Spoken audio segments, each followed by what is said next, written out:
আসসালামু আলাইকুম, সবাইকে বারাকা ফ্যামিলি বিডিতে স্বাগত। আজকে আপনাদের জন্য নিয়ে এসেছি খুবই মজার একটি সহজ চিংড়ি মাছের ভর্তা। যখন কোনো তরকারি বা অন্য কিছু খেতে ভালো লাগে না, এরকম ভর্তা থাকলে এক প্লেট গরম ভাত নিমিষে শেষ হবে, মাছ মাংসকেও হার মানবে। আর হ্যাঁ, যারা যারা আমার ভিডিওটি দেখছেন অবশ্যই শেষ পর্যন্ত দেখার অনুরোধ রইল। আর ভালো লাগলে অবশ্যই একটি লাইক দিতে ভুলবেন না। আপনাদের একটি লাইক, একটি সুন্দর মন্তব্য আমাদের আরও ভালো ভিডিও বানাতে অনুপ্রেরণা দেয়। চলুন তাহলে শুরু করি বিসমিল্লাহ বলে। প্রথমে আমি এই যে কড়াইতে তেল দিয়ে শুকনো মরিচটা ভেজে নিলাম, এক এক করে শুকনো মরিচ। আর ওদিকে আমি চিংড়ি মাছগুলো পরিষ্কার করে ধুয়ে এক সাইডে রেখে দিছি। আর 3-4টা মিডিয়াম সাইজের পেঁয়াজ কুচি আর আস্ত দুইটা রসুন ছুলে নিচে, এগুলো সব আমি এক এক করে হালকা করে ভেজে নেব। এখন মরিচ ভাজা হয়ে গেছে, চুলের উপরে রাখছি যাতে নরম না হয়ে যায়। এই জন্য চুলের পাশে রেখে দিলেই মরিচটা শক্ত থাকে, সহজে তাড়াতাড়ি নরম হয় না। এখন রসুনগুলো দিয়ে একটু হালকা লাল লাল করে ভেজে নেব। এর ভিতরে 2-3টা কাঁচামরিচ দিছি, আরও কাঁচামরিচ আমার লাগবে। আর কয়েকটা আমি প্রথমে নিয়ে আসছিলাম আমার গাছের কাঁচামরিচ এগুলা। এখন পেঁয়াজগুলো দিয়ে দিছি। পেঁয়াজগুলো এরকম হালকা করে ভেজে নেব, কড়া ভাজবো না, একটু হালকা করে ভেজে নেব।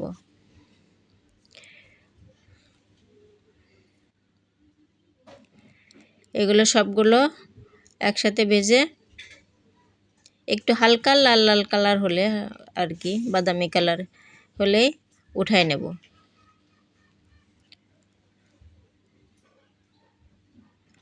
ভর্তা জিনিসটা অন্যরকম, ভর্তা থাকলে আর কোনো কিছুই লাগে না। ভর্তা এমন একটা জিনিস, খুবই লোভনীয় জিনিস।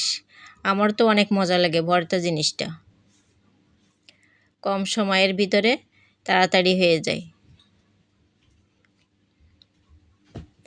আরও কয়েকটা কাঁচামরিচ দিলাম আমি এর ভিতরে, দিয়ে সবগুলো একসাথে একটু হালকা করে টেলে নেব। এই প্রায় শেষ হওয়ার পথে আমার এটা, এই তো হালকা হালকা বাদামি কালার ধারণ করছে। এখন আমি এটা উঠাই নেব।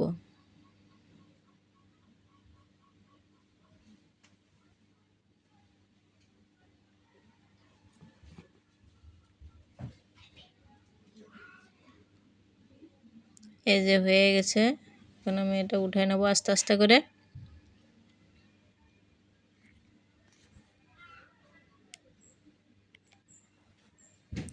এখন এই কড়াইতে আমি চিংড়ি মাছটা দিয়ে দিলাম, দিয়ে হালকা একটু লবণ আর একটু হলুদের গুঁড়া দিয়ে একটু নেড়ে নেব।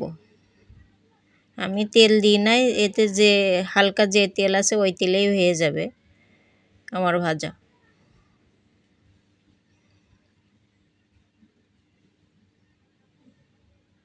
এই তো এটাও হয়ে আসছে, এখন এটা উঠায় নিয়ে নেব।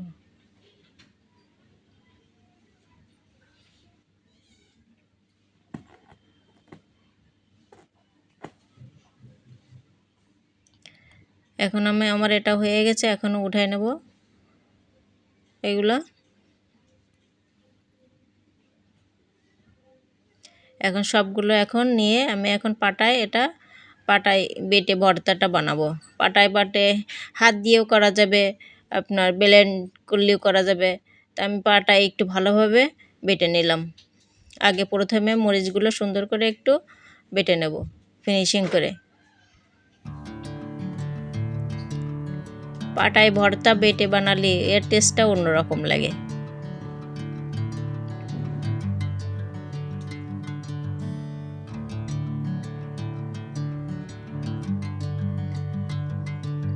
মরিচে একটু হাত দিতে ভয় লাগে, এই জন্য চামচ নিয়ে নিলাম, যাতে চামচে। এখন চিংড়ি মাছগুলো আগে দিয়ে আমি বেটে নেব সুন্দর করে, যাতে সাবা সাবা না থাকে। চিংড়ি মাছের খোসাটা একদম বেটে কোনো সাবা না থাকে এরকম ধরনের বেটে নেব।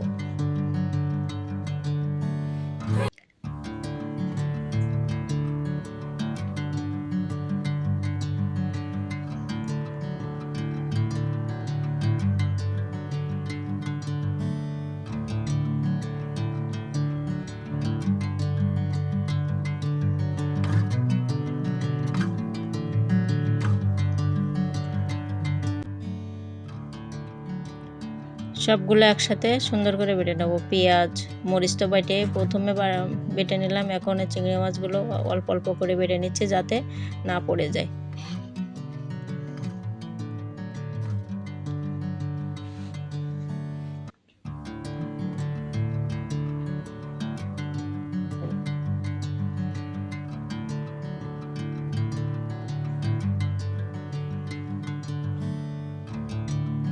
এখন বাকিগুলো দিয়ে দেব, দিয়ে একসাথে এরকম ফিনিশিং করে বেটে নেব।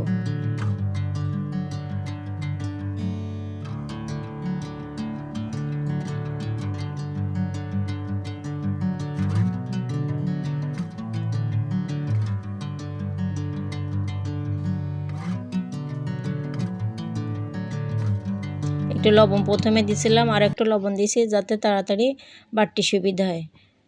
বাকি লবণটুক এর ভেতরে দিয়ে দিলাম, লবণ বা নুন।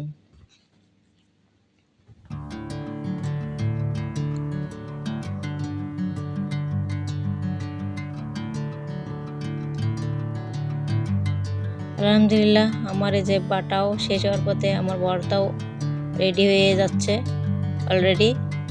এখন শুধু খাওয়ার পালা। চিংড়ি মাছের এরকম মজার ভর্তা তো মানে থাকলে আর কোনো কিছু লাগবে না।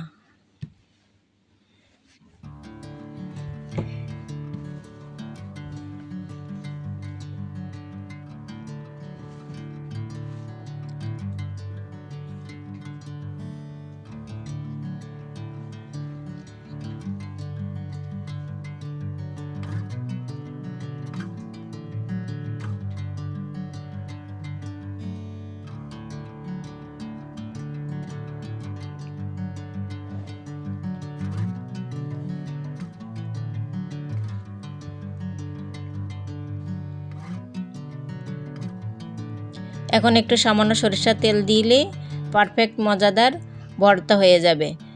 আলহামদুলিল্লাহ আমার মজাদার চিংড়ি মাছের ভর্তা রেসিপি তৈরি হয়ে গেছে। এখন গরম ভাতের সাথে খেতে হবে। মাছ মাংসকেও ভুলে যাবেন, এত সুন্দর মজা হয়েছে। আমি একটু গালে দিয়ে দেখছি, আর লোভ সামলাতে পারলাম না, আগেই একটু গালে দিয়ে দেখছি।